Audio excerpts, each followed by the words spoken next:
The sun was folding itself low into the horizon when Elias Boone rode into town, the dust rising behind his horse like restless spirits. The saloon doors flapped with laughter that didn't belong to him, and the clang of the church bell seemed to measure out his distance from belonging.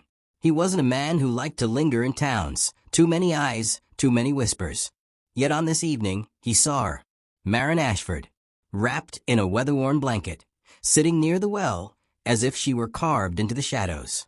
She did not look up when people passed, and when they did, they looked too long. Elias caught a few words as he tied his horse to the post. She ain't right, not after what happened. Best keep clear.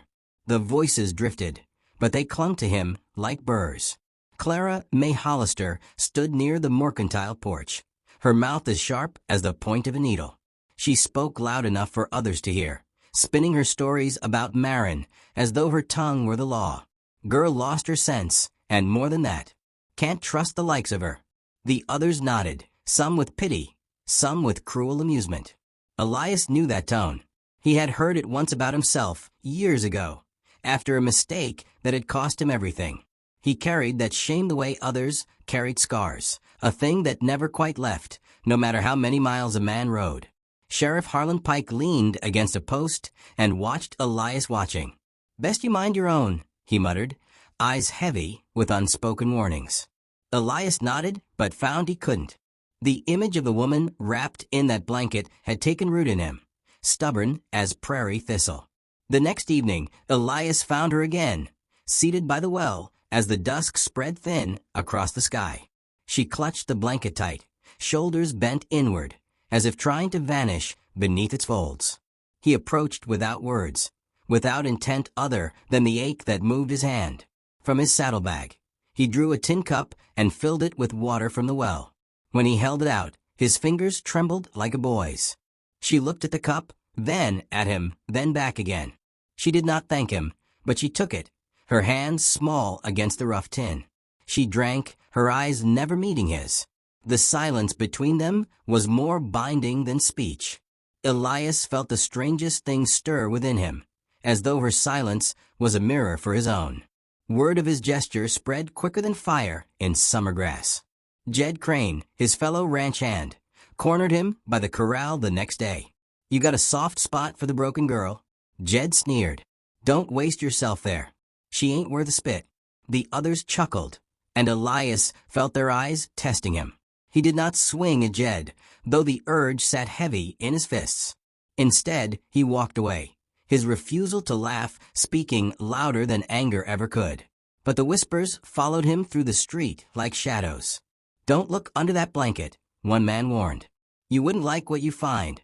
The words lodged in Elias's mind, turning over and over like stones in a river.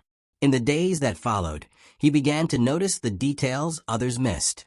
How Marin, despite her shroud of shame, swept her porch with steady rhythm.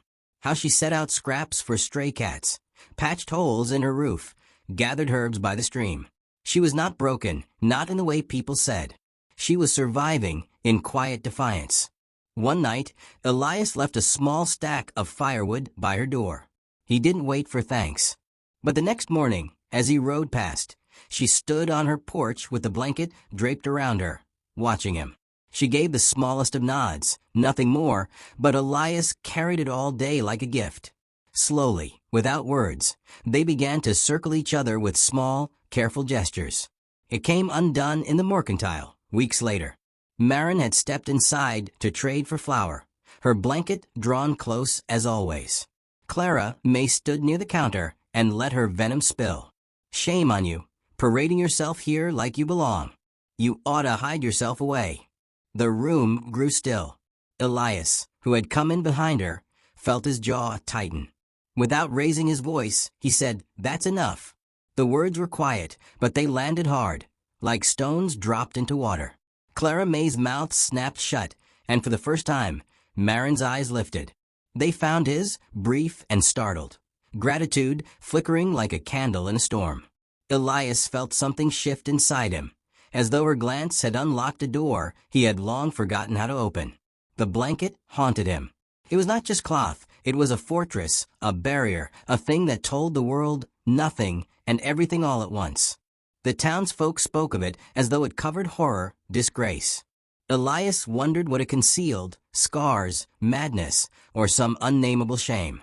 That night, as the cicadas hummed low and the moon climbed high, Elias passed by her small cabin. From within came the muffled sound of sobbing, fragile and breaking. His chest tightened. He dismounted and approached, hesitating at her door. Through the window's crack, he saw her curled in the blanket on the floor, shaking. "Don't," she whispered as he stepped inside. "Don't look under the blanket." Her voice was raw, pleading, thick with fear.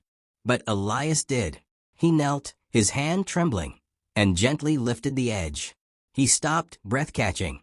Beneath the worn folds lay not ruin, but a baby, small, frail, its breaths shallow but steady. Eyes closed, face soft with innocence. The truth struck him like lightning. The town had not shunned her for scars or madness, but because she carried life born out of wedlock. A child hidden from cruel eyes, wrapped away from a world that would never forgive. Marin's face burned with shame as she clutched the child tighter. "Now you see," she whispered, as though expecting him to turn away. But Elias did not. He lowered the blanket back with reverence, tucking it around the baby's form. His voice broke low, steady as earth. "Ain't nothing shameful about keeping someone alive." The following morning, the town held its breath. Elias walked beside Marin down the main street, carrying supplies for her cabin. The blanket still draped over her shoulders, but lighter now, for what lay beneath it no longer bore its weight alone. The baby's faint cry drifted through the folds, clear enough for all to hear. Gossip rose and died in the throats of those who watched. Clara May glared, but her words found no purchase. Sheriff Pike tipped his hat, silent but approving, as if acknowledging that a different kind of law had been laid down. Elias did not look at the townsfolk. He walked steady, shoulders square, his presence a shield around Marin and her child. The dust swirled around their boots as they moved together through the street, three shadows lengthening in the sun.